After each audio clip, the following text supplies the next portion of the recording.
Hello, in this video we are going to discuss vectors, types of vectors. Basically, we already discussed what are vectors and scalar quantities in the previous videos. If you haven't checked it out, make sure you have watched it. Well, let's get started. आज हम लोग discuss करेंगे कि vector के types क्या होते हैं, कितने तरीके के वेक्टर्स होते हैं. जिनको नहीं पता वेक्टर्स होते क्या हैं तो प्लीज़ आपको पिछले वाली वीडियो देख लीजिएगा. उसके अंदर we have I've given you a very short and clear description about what are vector and scalar quantities. Difference क्या होता है इन दोनों के बीच में. बट स्टिल वेक्टर क्वांटिटीज़ वो होती हैं जिनके पास मैग्नीट्यूड होता है, जिनके पास डायरेक्शन होती है और जो लॉज ऑफ वेक्टर एडिशन को फॉलो करते हैं.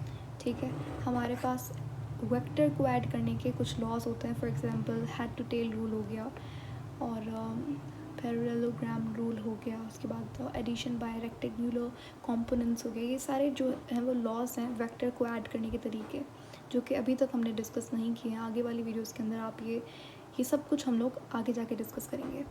स्केलर क्वांटिटीज़ को आप बहुत सिंपल अर्थमेटिक मैथमेटिक्स से आप ऐड कर सकते हो. जैसे कि क्योंकि वो तो सिर्फ मैग्नीट्यूड होता है. फॉर एग्जांपल अगर मैं एक स्पीड की बात करता है, एक मेरे पास एक स्पीड है 2 मीटर पर सेकंड की, एक स्पीड है 4 मीटर पर सेकंड की. सो टोटल क्या होगा 6 मीटर पर सेकंड. लेकिन अगर वेक्टर की बात हो रही है, अगर वेलोसिटी की बात हो रही है, तो यहाँ पे जो स्पीड होगी 2 और 4 उसे आप 6 करके नहीं कह सकते क्योंकि उस वेलोसिटी के पास डायरेक्शन भी है. सही है. तो ये होते हैं वेक्टर्स जिनके पास मैग्नीट्यूड भी हो, डायरेक्शन भी हो खुद की, और जो लॉज ऑफ वेक्टर एडिशन को फॉलो भी करें. वेक्टर बहुत सारे टाइप्स के होते हैं. वेक्टर को हमने कुछ क्लासेस के अंदर डिवाइड कर दिया है on the basis of their magnitude, direction.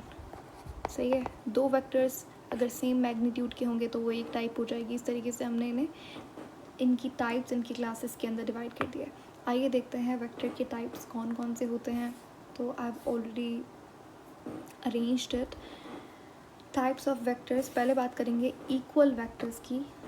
Equal vectors नाम से पता चल रहा है वो वेक्टर्स जिनके पास सेम मैग्नीट्यूड हो और सेम डायरेक्शन हो. यानी कि अगर एक vector 5 Newton, for example force की बात हो रही है. ठीक है, फोर्स क्या है, वेक्टर क्वांटिटी है. नाउ एक मेरे पास जो फोर्स की क्वांटिटी एक मैग्नीट्यूड है वो 5 न्यूटन है, दूसरा भी 5 न्यूटन है. सही है, यानी कि मैग्नीट्यूड सेम हो गया. 5 न्यूटन मैग्नीट्यूड सेम है. देन इन दोनों की डायरेक्शन भी सेम है. अगर एक ईस्ट डायरेक्शन में जा रहा होगा तो दूसरा भी ईस्ट डायरेक्शन में ही जाना चाहिए. सही है, और उनका सेम यूनिट होना चाहिए. इसका मतलब ये है कि अगर यहाँ पे न्यूटन की बात हो रही है, अगर फोर्स की बात हो रही है, तो दोनों वेक्टर फोर्स के हों. ऐसा ना हो कि अगर एक जो है वो 5 न्यूटन का है और दूसरा जो है वो 5 मीटर पर सेकंड का है. नहीं, यहाँ पे वेलोसिटी की बात हो जाएगी. ठीक है, तो ऐसा नहीं होना चाहिए. यूनिट भी सेम होना चाहिए, वेक्टर क्वांटिटी सेम होनी चाहिए. फॉर एग्जांपल यहाँ पे फोर्स की बात हो रही है.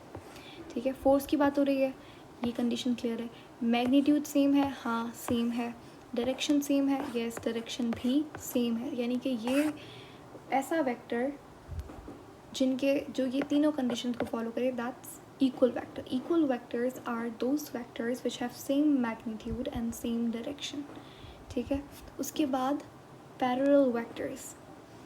पैरेलल वेक्टर्स यानी कि हमें पता है पैरेलल और परपेंडिकुलर के अंदर डिफरेंस क्या होता है. दिस इज़ परपेंडिकुलर जो कि 90 डिग्री बनाए किसी भी सरफेस के साथ, एंड पैरेलल जो कि एंगल ना बनाए बट साइमल्टेनियसली दो इस तरीके से सरफेसेस आपस में हो बट वो एक दूसरे को टच ना करें, एक दूसरे के कॉन्टैक्ट के अंदर ना आए. That's basically parallel.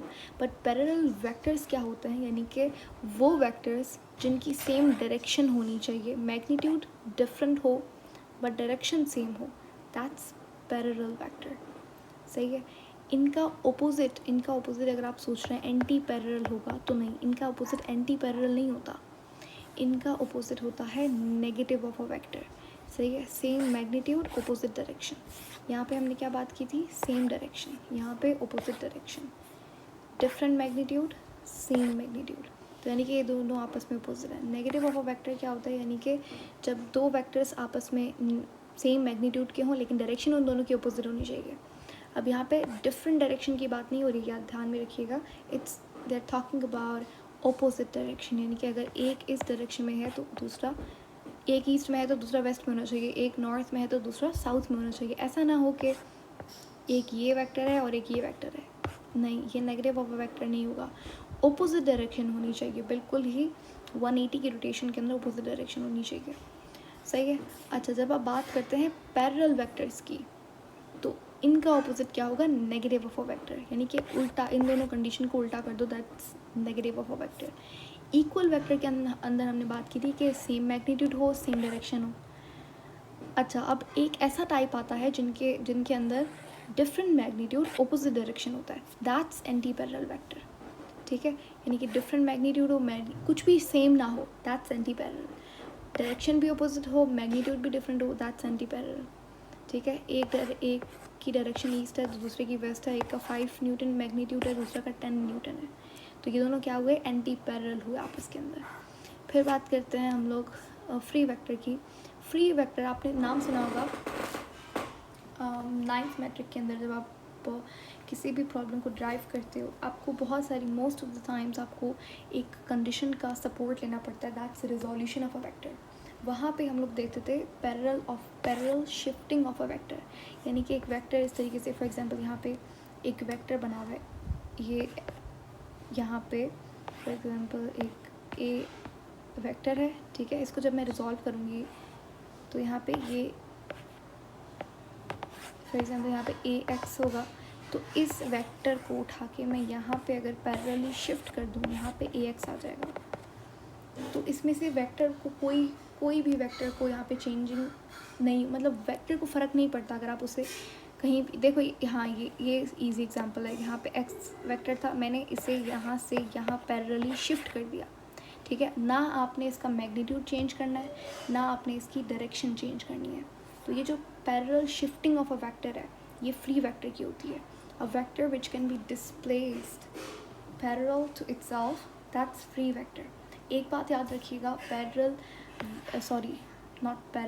Free vectors, free vector का जो एंड होता है, that's not fixed to the origin of coordination system. ठीक है, ये हमारा कोऑर्डिनेशन सिस्टम है जिसके अंदर वाई एक्सिस है, एक्सिस है, इसका जो ओरिजिन है वो ये है ना, इसका ओरिजिन ये है। अब ये जो एंड है इनके, ये यहाँ से फिक्स्ड नहीं है, आप कहीं से भी इसको स्टार्ट कर सकते हो। तो ये पॉइंट इंपॉर्टेंट है, the tail of the free vector is not fixed to the origin of coordinate system, not, ठीक है, तो ये बात ध्यान में रखिएगा। Next we are gonna talk about null vectors, जिनको एम्प्टी वेक्टर्स भी कहा जाता है, यानी कि वो वेक्टर्स जिनका मैग्नीट्यूड ज़ीरो हो। नल वेक्टर्स वो वेक्टर्स होते हैं जिनका मैग्नीट्यूड ज़ीरो होता है। अगर आपको किसी भी वेक्टर का नल वेक्टर निकालना है तो आप क्या करोगे, नेगेटिव ऑफ अ वेक्टर, दो नेगेटिव ऑफ अ वेक्टर को आपस में ऐड कर दो, the addition of two negative vectors give null vector. कैसे, क्योंकि इनकी डायरेक्शन अपोजिट होती है, यानी कि अगर देखो 5 न्यूटन एक ये है और इसको हम लोग इस तरीके से लिखेंगे, क्योंकि ये सेम ही एक वेक्टर का डायरेक्शन यहाँ पे हमने चेंज कर दी। हम लोग वेक्टर्स, अगर वेक्टर्स के अंदर अपोजिट डायरेक्शन होती है, उसको हम लोग नेगेटिव साइन के साथ रिप्रेजेंट करता है। इसका मतलब ये नहीं होता कि ये वेक्टर -5 है, इसका मतलब ये होता है इन दोनों वेक्टर्स की डायरेक्शन अपोजिट है। ठीक है, फॉर एग्जांपल अगर यहाँ पे 5 है, इसको मैं इस तरीके से लिखती हूँ, तो ये जो मेरे पास एक वेक्टर आएगा, तो ऑफकोर्स इसका जो रिज़ल्ट होगा वो ज़ीरो होगा, क्योंकि 5 माइनस प्लस माइनस, ठीक है, तो ये क्या होगा, ज़ीरो। तो यानी कि ये है हमारा नल वेक्टर जिसका मैग्नीट्यूड ज़ीरो होता है। तो अब आपको समझ में आ गया होगा कि नल वेक्टर्स को आप कैसे ऑब्टेन कर सकते हो। Null vector is obtained by adding two vectors which are equal in magnitude but opposite in direction, यानी कि नेगेटिव ऑफ अ वेक्टर की बात हो रही है। सही है, यहाँ पे ये एग्जाम्पल गिवन है, देखो मैंने यहाँ पे एक ए और बी वेक्टर ले लिया, दोनों का मैग्नीट्यूड सेम है, डायरेक्शन दोनों की अपोजिट है, तो यानी कि बी के साथ यहाँ पे नेगेटिव साइन आ जाएगा, यानी कि अपोजिट साइन को रिप्रेजेंट करने के लिए हम लोग नेगेटिव साइन लगाते हैं। जब इसे सॉल्व करेंगे आप आंसर आपके पास ज़ीरो आएगा, तो यानी कि मैग्नीट्यूड ज़ीरो है तो नल वेक्टर बोलेंगे या फिर एम्प्टी वेक्टर बोलेंगे। देन आती है हमारी एक और second last type that's position vector. Position vector नाम से पता चल रहा है, पोजीशन यानी कि वो वेक्टर जो पोजीशन बताए, वो वेक्टर जो कि एक पॉइंट की, कोई भी गिवन पॉइंट है, आपको समझ लो एक पॉइंट गिवन है, उसका डायरेक्शन जो स्पेसिफाई करे vector, that vector would be position vector. Position vector is used to specify the direction of the given point with respect to the origin of position, with respect to the origin of coordinate system is called position vector. देखो यहाँ पे एक point है P, ठीक है, इसकी मुझे direction पता लगानी है, तो आप हमेशा कहाँ से शुरू करोगे, आप ओरिजिन ऑफ कोऑर्डिनेट सिस्टम यानी कि यहाँ से आप शुरू करोगे वेक्टर को एंड देन यहाँ पे आके स्टॉप कर दो. तो मुझे इस पॉइंट की डायरेक्शन मुझे पता लग गई कि ये जो पॉइंट है इसकी डायरेक्शन समवेयर नॉर्थ ईस्ट के दरमियान में, सही है.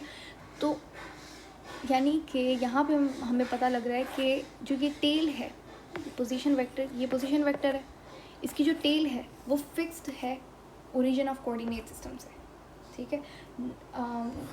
कौन से, हाँ इसके अंदर फ्री वेक्टर के अंदर ऑपोजिट था. फ्री नाम से पता चल रहा है वो फ्री है, वो फिक्स्ड नहीं हो सकता, लेकिन पोजीशन वेक्टर जो है वो फिक्स्ड होगा, उसकी जो टेल है, उसका जो एंड है वो फिक्स्ड होगा कोऑर्डिनेट सिस्टम के ओरिजिन से. यहाँ पे लिखा हुआ भी है the tail of position vector is always fixed to the origin of coordinate system, ठीक है. अब बात करेंगे सबसे इम्पोर्टेंट टाइप ऑफ वेक्टर की, जो कि है हमारा यूनिट वेक्टर. जब आप सुनते हो यूनिट वेक्टर के बारे में, आपको यूनिट यानी कि मैथमेटिकली 1 को यूनिट कहते हैं. वो वेक्टर जिसका मैग्नीट्यूड 1 हो उसे कहेंगे यूनिट वेक्टर, ठीक है. ये सबसे इम्पोर्टेंट टाइप है वेक्टर की, सबसे इम्पोर्टेंट, सबसे ज़रूरी जो टाइप है among all the types of vectors is unit vector. Unit vector वो वेक्टर होता है उस मैग्नीट्यूड इज़ 1, ठीक है, या फिर यूनिटी आप बोल सकते हो.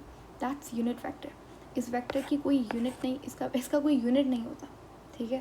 जैसे मास का केजी होता है तो उस यूनिट की बात हो रही है, इसका कोई यूनिट नहीं होता, इसकी कोई डायमेंशन नहीं होती, ये डायमेंशन लेस वेक्टर है.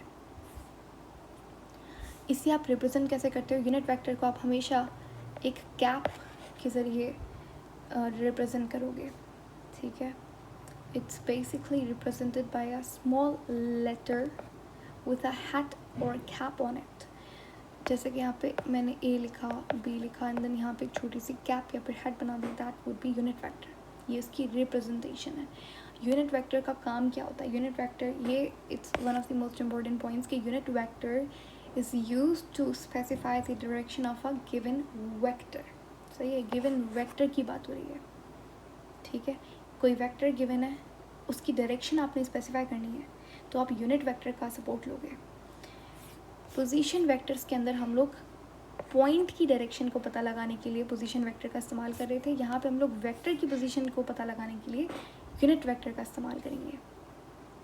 एक वेक्टर होता है, उसके पास मैग्नीट्यूड होता है, समझ लो 50 यूनिट्स उसका मैग्नीट्यूड है, ठीक है. यहाँ पे बेसिकली यहाँ पे स्केलिंग की गई है. आपने सुना होगा ना, तब कोई भी एरो बनाते हो तो बेसिकली 5 न्यूटन है, तो आप लिखते हो कि 1 newton is equal to for example 200 units. तो इस तरीके से आप स्केलिंग करते हो कोई भी वेक्टर बनाने से पहले. तो बेसिकली यहाँ पे स्केलिंग की गई है. एक, चलो स्केलिंग नहीं समझ में आ रहा, छोड़ दो. लेकिन एक वेक्टर है, ठीक है, उसका मैग्नीट्यूड है 50 यूनिट्स, उसकी डायरेक्शन है नॉर्थ. अब हमने कहा कि आपको अगर डायरेक्शन पता लगानी है, हमें पता है कि वेक्टर को किस तरीके से रिप्रेजेंट करते हैं, उसका मैग्नीट्यूड को इस तरीके से रिप्रेजेंट करते हैं, ठीक है. डायरेक्शन को एरो लगा के रिप्रेजेंट करते हैं. तो अगर मैं मैग्नीट्यूड को ऐसे लिख दूँ तो इसमें कोई गलत बात तो नहीं है, ठीक है. अच्छा, डायरेक्शन हमें कुछ ऐसा चाहिए कि अगर हम उससे मल्टीप्लाई करें इन दोनों को तो हमारा वेक्टर का मैग्नीट्यूड चेंज ना हो. तो ऐसा तो कोई नंबर है ही नहीं सिवाय 1 के. 1 ही एक ऐसा वाहिद नंबर है कि आप इसको मल्टीप्लाई, फॉर एग्जाम्पल 50 यूनिट है, ठीक है, इसको अगर मैं 2 से मल्टीप्लाई करूँगी, इसका आंसर कुछ और होगा, 100 यूनिट्स हो जाएगा. तो हमें मैग्नीट्यूड चेंज नहीं करना, तो इसीलिए हम लोग यूनिट वेक्टर का सहारा लेते हैं. That would B 1. तो इसीलिए जब आप 1 से मल्टीप्लाई करोगे तो मैग्नीट्यूड चेंज नहीं होगा. तो unit vector with 1 magnitude will give the same amount of magnitude. अच्छा, अगर अब मुझे पता लगाना है यूनिट वेक्टर कितना है, यूनिट वेक्टर की वैल्यू क्या है, तो इसको यहाँ पे मल्टीप्लाई हो रहा है, यहाँ जाकर डिवाइड कर दो, तो ये आपका यूनिट वेक्टर का फॉर्मूला बन जाता है. ठीक है। अच्छा, एक बात ध्यान में रखिएगा, अगर यूनिट वेक्टर की एक और दूसरी डेफिनेशन यहाँ पे बन सकती है कि a unit vector is obtained when a vector is divided by its own magnitude। ठीक है, यहाँ पे लिखा हुआ भी है। अच्छा, ये मैंने यहाँ पे सही से लिख दिया है। Unit vector is obtained by dividing a vector by its own magnitude. सही है। अब देखो, हमारे पास ऑर्थोगोनल सिस्टम होता है, कोऑर्डिनेट सिस्टम सबको पता है, ठीक है। उसके अंदर एक्स एक्सिस होता है, वाई एक्सिस होता है, लेकिन हमें पता है 3 एक्सिस दुनिया में जितनी भी सरफेसेज हैं, जितनी भी डायरेक्शंस है, वो 3 एक्सिस के अंदर होती हैं। सही है। एक होता है आपका एक्स एक्सिस, एक होता है वाई एक्सिस, एंड एक दूसरा एक्सिस होता है जिसे हम लोग कहते हैं एक्स एक्सिस। ठीक है, या तो हम वाई एक्सिस के अंदर मूव कर सकते हैं, या तो एक्स एक्सिस के अंदर मूव कर सकते हैं, या फिर जेड के अंदर मूव कर सकते हैं। इन तीनों सरफेसेस के अलावा हम लोग किसी भी डायरेक्शन के अंदर मूव नहीं कर सकते। हाँ, इन दोनों के बीच में अगर आप सोच रहे हैं, इन दोनों के बीच में भी तो हम लोग मूव कर सकते हैं, लेकिन फिर वही बात हो जाएगी, आप अगर ऐसे मूव करेंगे तो वो वाई ही होगा हमेशा। लेकिन अगर आप ऐसे डायगोनली मूव कर रहे हो इस तरीके से, तो वो भी बेसिकली क्या होगा, वो आप कॉम्बिनेशन ऑफ 2 एक्सिस के अंदर मूव कर रहे हो। वो कोई नया एक्सिस आपने डिस्कवर नहीं किया। ऐसा मत समझिएगा कि चलो मैंने तो नया एक्सिस ढूंढ लिया, नहीं। एक्सिस 3 ही है दुनिया में, एक्स वाई सी। लेकिन अगर आप जेड और इससे डायगोनली जा रहे हो, ये तो कोई एक्सिस है ही नहीं ना। इस तरीके से एक्स और वाई के बीच में अगर आप जा रहे हो, तो वो क्या होगा, आप कॉम्बिनेशन ऑफ 2 एक्सिस के अंदर घूम रहे हो। तो यानी कि हमारे पास 3 ही एक्सिस हैं दुनिया के अंदर। तो हमने क्या किया, हमने 3 बेसिक यूनिट वेक्टर्स बना दिए और हर एक्सिस को एक यूनिट वेक्टर दे दिया। एक्स को हमने दिया, एक्स के ऊपर एक यूनिट वेक्टर होता है जिसको हम लोग कहते हैं आई, और क्योंकि ये यूनिट वेक्टर है तो उसके कैप से रिप्रेजेंट करोगे। ये आपका वाई एक्सिस है, यहाँ पे एक वेक्टर है, इसको हम लोग ये वाई एक्सिस था। अच्छा, हम यहाँ पे देख लेते हैं, ये वाई एक्सिस था, तो यहाँ पे हमने जो वेक्टर बने, यूनिट वेक्टर बनाएंगे, ये जे होगा। ठीक है, और ये हमेशा याद रखिएगा, ये हमेशा सेम ही होगा। वाई के पास हमेशा आई होगा, सॉरी यार, ये एक मिनट,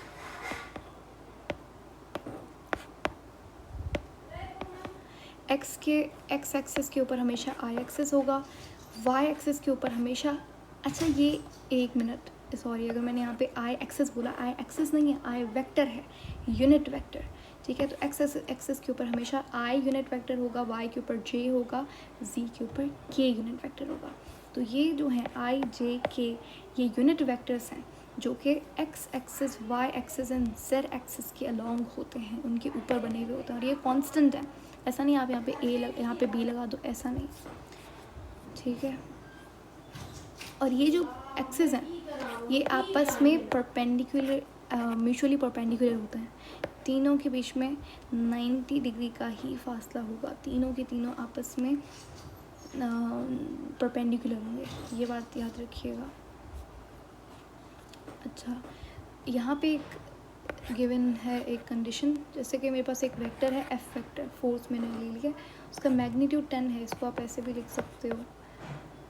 ठीक है, अब इसकी मुझे डायरेक्शन बतानी है। अब डायरेक्शन बताने के लिए हम लोग यूनिट वेक्टर्स का इस्तेमाल करते हैं, तो मैंने यहाँ पे आई यूनिट वेक्टर का इस्तेमाल किया, यानी कि मुझे इसकी डायरेक्शन पता लग गई। हमें पता है कि आई यूनिट वेक्टर कौन से एक्सिस के ऊपर होता है, वाई एक्सिस के ऊपर होता है, not Y, I am sorry, X axis के ऊपर होता है। तो यानी कि ये जो 10 न्यूटन की फोर्स लग रही है, ये एक्स एक्सिस के ऊपर लग रही है, इस डायरेक्शन के अंदर ये फोर्स लग रही है। ठीक है, तो ये थे वेक्टर के टाइप्स। सही है, आसान है अगर थोड़ा सा आप इन्हें कंसंट्रेशन के साथ समझें। मैं रिपीट कर देती हूँ, इक्वल वेक्टर्स, 2 वेक्टर्स जिनकी मैग्नीट्यूड डायरेक्शन सेम हो। ठीक है, फिर आते हैं पैरेलल वेक्टर्स, वो वेक्टर्स जिनका सेम मैग्नीट्यूड हो बट अपोजिट डायरेक्शन हो। इसका पैरेलल वेक्टर्स के जो अपोजिट होते हैं, that's negative of a vector, यानी कि same magnitude but opposite direction. यहाँ पे डायरेक्शन सेम होती है, एक मिनट, अगर मैंने गलत बाय मिस्टेक बोल दिया हो तो ये यहाँ पे सेम डायरेक्शन होती है, यहाँ पे सेम डिफरेंट मैग्नीट्यूड होता है। नेगेटिव ऑफ वेक्टर के अंदर अपोजिट कर दोगे आप उसका, same magnitude different direction. Negative से पता लग रहा है कि कोई भी वेक्टर इस डायरेक्शन में है तो उसका अगर नेगेटिव बनाओगे तो ये बनाओगे ना, लेकिन दोनों का मैग्नीट्यूड सेम होगा। अगर ये 5 है तो ये भी 5 न्यूटन ही होना चाहिए। फिर एंटी पैरेलल कौन सा होता है? एंटी पैरेलल जिनका ना मैग्नीट्यूड सेम हो ना डायरेक्शन सेम हो, ठीक है, ये रहा एंटी पैरेलल वेक्टर्स। फिर आता है फ्री वेक्टर्स, यानी कि वो वेक्टर्स जिनको आप इस्तेमाल करते हो रिजोल्यूशन ऑफ अ वेक्टर के लिए, वो वेक्टर्स जिनको आप पैरेलली शिफ्ट कर सकते हो। A vector that can be displaced by parallel to itself, that's free vector. इनका एंड जो है, इनकी टेल्स जो है वो कोऑर्डिनेट सिस्टम के और ओरिजिन कहाँ है? ओरिजिन ये रहा ओरिजिन, यहाँ पे फिक्स नहीं होती, जबकि पोजीशन ऑफ अ वेक्टर के अंदर फिक्स थी टेल। फिर आता है नल या फिर एम्प्टी वेक्टर, वो वेक्टर जिसका मैग्नीट्यूड 0 होता है। जब दो नेगेटिव ऑफ वेक्टर को प्लस करोगे, ऐड करोगे, तो आपके पास नल वेक्टर मिलेगा आपको। पोजीशन वेक्टर वो वेक्टर जो कि एक पॉइंट की गिवन पॉइंट की डायरेक्शन बताए। फिर आता है यूनिट वेक्टर्स, वो वेक्टर्स जिनका मैग्नीट्यूड 1 होता है, जिनको आप कैसे ऑब्टेन कर सकते हो? एक वेक्टर को उसके खुद के मैग्नीट्यूड से डिवाइड करोगे तो तुम्हें यूनिट वेक्टर मिल जाएगा। यूनिट वेक्टर्स का मैग्नीट्यूड हमेशा 1 होता है। यूनिट वेक्टर्स को आप एक हैट के साथ या फिर एक कैप के साथ रिप्रेजेंट करते हो। इनका कोई यूनिट नहीं होता, यूनिटलेस होता है, डायमेंशनलेस होते हैं ये वेक्टर्स। और हर एक्सिस का अपना एक यूनिट वेक्टर होता है, जैसे कि एक्स का आई होता है, वाई का जे होता है और के का जी यानी कि जेड का के होता है। तो ये थे यूनिट वेक्टर्स। यूनिट वेक्टर्स सबसे इम्पॉर्टेंट वेक्टर्स की टाइप्स होते हैं और इससे बहुत सारे क्वेश्चंस आते हैं।